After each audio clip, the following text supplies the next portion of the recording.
Audible presents this Brilliance audio production of The Art of Deception, Chapter 1. She lay on her side, her head ringing, her hair damp and sticky. She understood that she should feel pain. One didn't fall onto blacktop from a 3-story fire escape without experiencing pain, and yet she felt nothing. She saw the Space Needle in the distance, regretting that she had gone up it only once at the age of 7. Perhaps that had been the start of her fear of heights.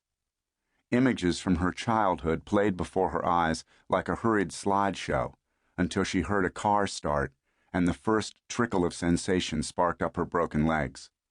She knew undeniably that this was only the beginning. When the floodgates opened, when nerve impulses reached their mainline capabilities, the pain would prove too great, and she would surrender to it. For this reason, and a desire to glimpse the glimmering black mirror surface of Lake Union, she pushed herself off the pavement with her shaky right arm, its elbow finally propping her up. She could feel her father's locked elbows on either side of her, smell his boozed-up breath, although he'd been dead in his grave for 2 years now.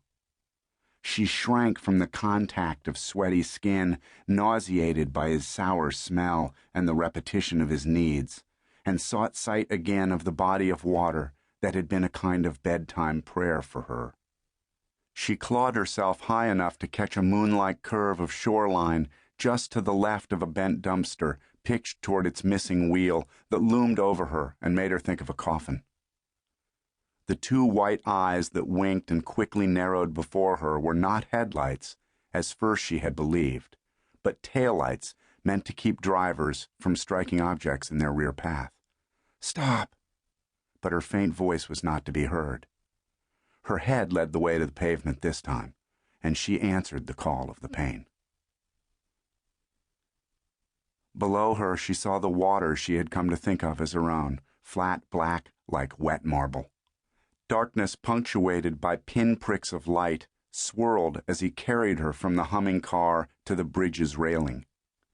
She had no strength to fight, no will. Not even her acrophobia could power her to kick and claw for her life.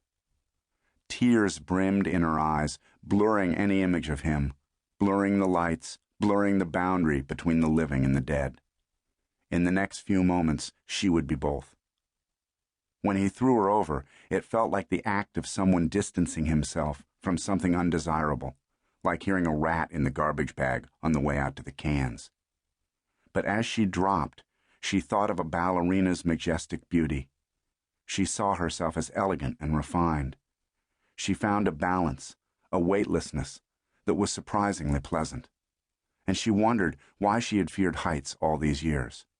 This was the ride of a lifetime.